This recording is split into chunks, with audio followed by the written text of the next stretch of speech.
दो बैलों की कहानी। हीरा और मोती।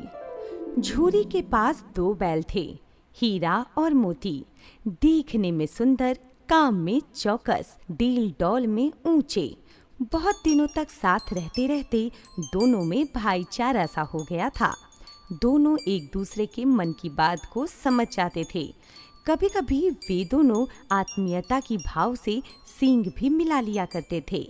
नाद में खली भूसा पड़ जाने के बाद दोनों एक साथ उठते, साथ नाद में मुंह डालते और साथ ही बैठते थे। यदि एक मुंह हटा लेता था तो दूसरा भी हटा लेता था। इतना प्रेम था दोनों में। झूरी भी उन दोनों बैलों से बहुत प्यार करता था और उन्हें घास और चारा देता था। ये लो हीरा और मोती। एक दिन झूरी ने अपने बैलों को अपने साले गया को कुछ दिनों के लिए दे दिया। अरे जल्दी क्यों नहीं चलता? अरे चल दोनों। हीरा, ये हमें कहाँ ले जा रहे हैं? लगता है हमें बेच दिया गया है मोती, और अब हम अपने नए मालिक के घर जा रहे हैं। पर क्यों? मालिक को हमारी इतनी मेहनत से काम नहीं चलता था तो और काम करवा लेते।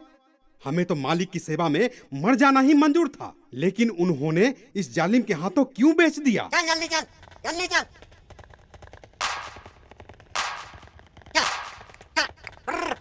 हीरा और मोती जाना नहीं चाहते थे, क्योंकि झूरी ने दोनों को कभी मारा नहीं था। अंततः अपने नए घर पर पहुंचने में शाम हो गई। दिन भर के भूखे थे, लेकिन नाद में एक ने भी मुंह नहीं डाली। जिसे उन्होंने अपना घर समझा था वो आज उनसे छूट गया था। यह नया घर, नया गांव, नए आदमी, सब कुछ विचित्र लग रहा है मोती। यहाँ तो चारा खाने का मन ही नहीं कर रहा है हीरा। हाँ मोती, तुम ठीक कह रहे हो। यहाँ की सब कुछ बेगाने से लग रहे हैं। तो चलो खूंटा तोड़कर अपने पुराने घर लौट चले। जोर लगाओ हीरा। और दोनों की एक झटके से ही रस्सी टूट गई। भाग हीरा भाग। तू भी भाग मोती। जल्दी जल्दी भाग मोती, जल्दी भाग मोती, जल्दी जल्दी भाग। भाग मोती, भाग मोती, भाग।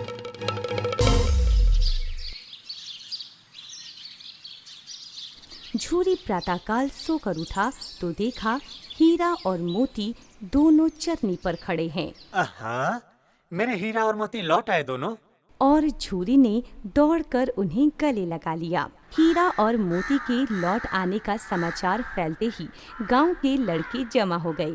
तालियां बजा बजा कर उनका स्वागत करने लगे। अरे वाह, क्या बात है! हमें दोनों पशुओं का सम्मान करना चाहिए।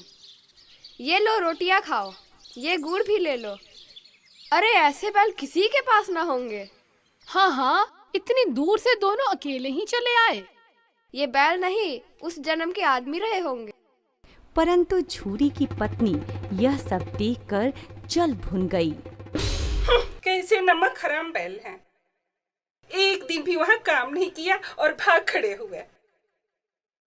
नमक हराम क्यों कहती हो?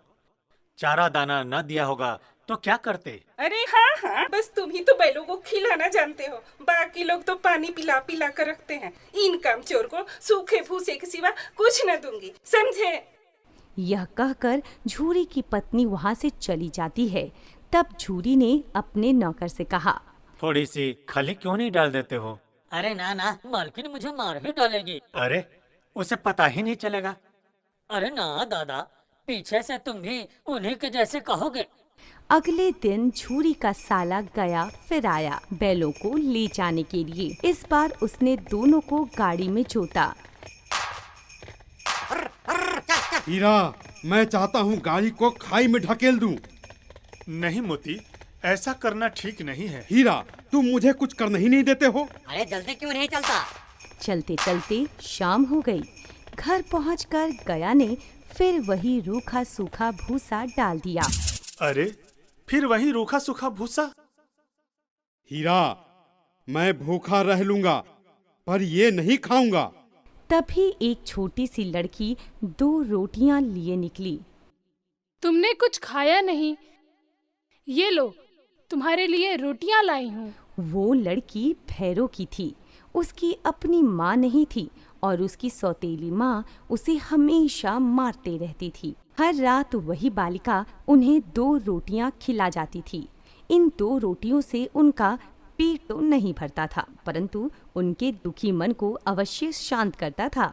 दोनों दिन भर खेतों में जाते और खूब डंडे खाते, फिर शाम को उसी स्थान पर बांध दिए जाते थे। हीरा और मोती की आंखों में और उनके रोम रोम में विद्रोह भरा हुआ था। अब तो और सहा नहीं जाता हीरा। तुम करना क्या चाहते हो मोती?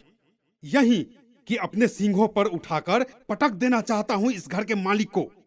अगर ऐसा करोगे तो वह प्यारी लड़की अनाथ हो जाएगी। बेचारी हमें रोटियां खिलाती है। ये उसी की लड़की है जो इस घर का मालिक है। तो क्या मालकिन को फेंक दूं जो इस लड़की को मारते रहती है? नहीं नहीं, ऐसा भी मत करो। हीरा, तुम मुझे कुछ करने ही नहीं देते हो। अच्छा तो बताओ, रस्सी तुराकर भाग चलें? हाँ, ये ठीक है मोती, पर इतनी मोटी रस्सी टूटेगी कैसे? रात में छोटी बच्ची रोटियां खिलाने आती है। तुम दोनों चुपके से भाग जाओ, नहीं तो ये लोग तुम्हें मार डालेंगे। वे लोग तुम्हारे नाकों में नाथ डाल देंगे। मैं तुम्हें खोल देती हूँ, भाग जाओ। अरे भागो। अब चलते क्यों नहीं हीरा? भाग तो जाएंगे मोती, पर इस बच्ची पर संकट आ जाएगा। सब इसी पर संदेह करेंगे। अरे जाओ, भागो। भाग हीरा भाग। दोनों बैलों को भगाने के बाद छोटी बच्ची बोलती है, दोनों फूफा वाले बैल भागे जा रहे हैं। दादा दादा, दोनों बैल भागे जा रहे हैं। जल्दी दौड़ो, दोनों बैल भागे जा रहे हैं। गया ने दोनों का पीछा भी किया, लेकिन पकड़ ना सका। हीरा और मोती भागते भागते रास्ता भटक जाते हैं। वे जिस परिचित मार्ग से आए थे उसका पता नहीं चल पाया। नए नए गांव मिलने लगे। मुझे मालूम होता है हम रास्ता भूल गए हैं। हीरा, हमें उस आदमी को वही मार गिराना चाहिए था। नहीं मोती, वो अपना कर्तव्य भूल गया था, तो क्या हम भी अपना कर्तव्य भूल जाएं? हीरा, अब क्या करें? देखो, भूख काफी लगी है। खेत में मटर की फलियां लगी हैं। पहले उसे खाते हैं और फिर सोचते हैं। पेट भर खा लेने के बाद दोनों ने आजादी का अनुभव किया और मस्त होकर थोड़ी शरारत करने लगे। तभी अरे ये क्या, कोई सांड हमारे ही तरफ आ रहा है। हाँ, सांड ही है। ये तो घमंड में फूला हुआ है, हमारी आरजू विनती भी न सुनेगा। चलो भाग चलते हैं मोती। हम कायर नहीं हैं हीरा। हम दोनों एक साथ उस पर वार करते हैं। मैं आगे से वार करता हूँ और तुम पीछे से करो, और कोई दूसरा उपाय नहीं है हीरा। ठीक है मोती। हीरा मोती ने संगठित होकर युद्ध लड़ा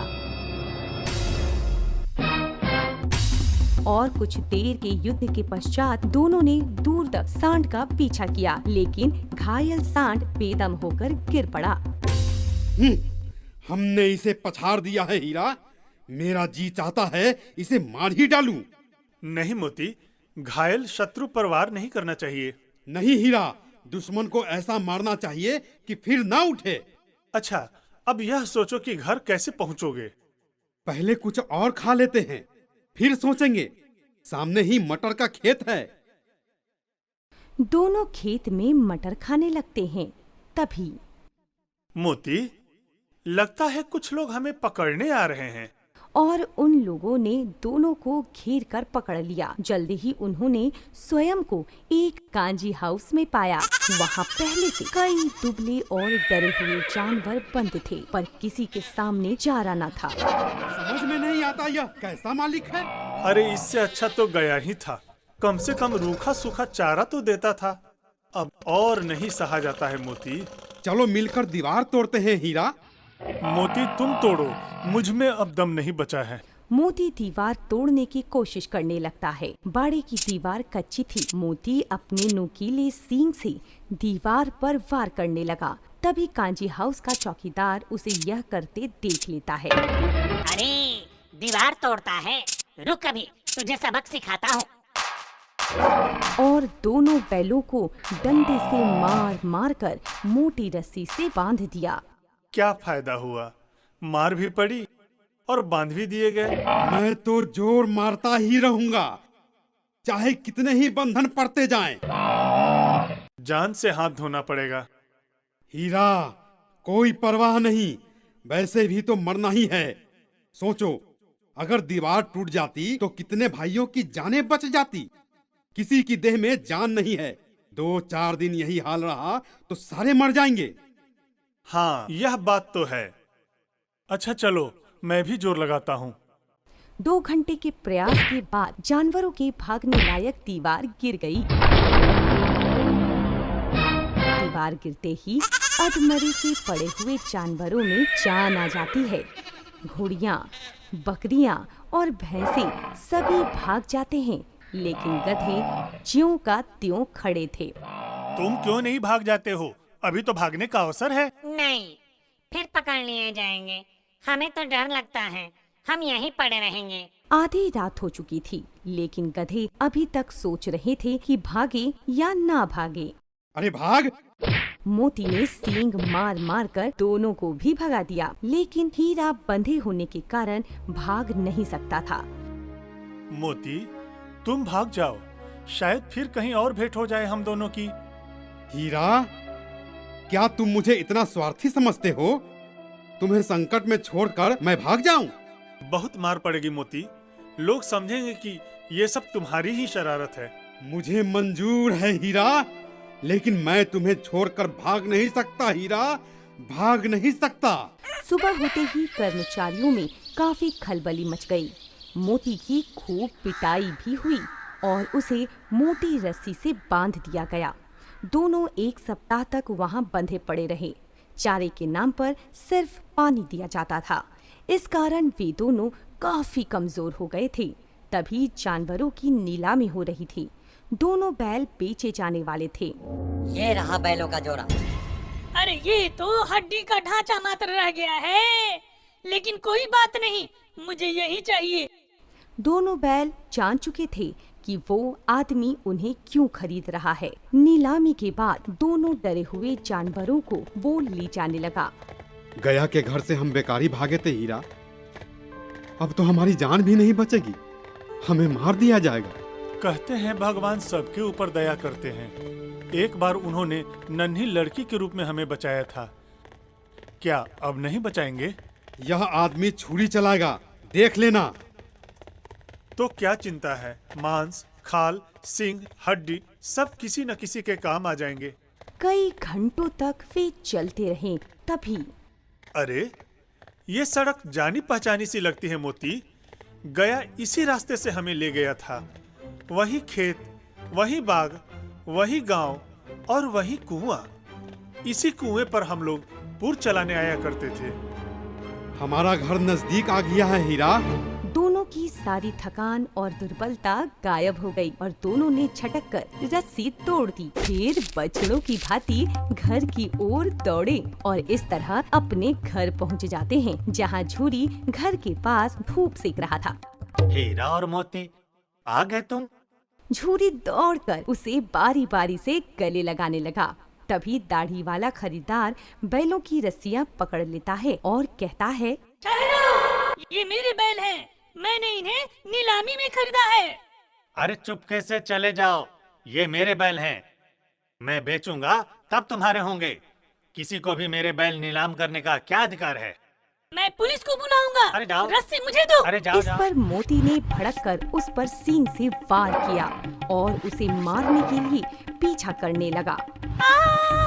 तुम बहुत पछताओगे। बचाओ, बचाओ, मैं पुलिस को बुलाऊंगा। चोर डकैतों, बचाओ, बचाओ। मोती ने उसे दौड़ाकर गांव से बाहर कर दिया और फिर विजयी भाव से वापस अपने घर की ओर लौट आता है। अब नहीं आएगा, और आएगा तो दूर से ही खबर लूंगा।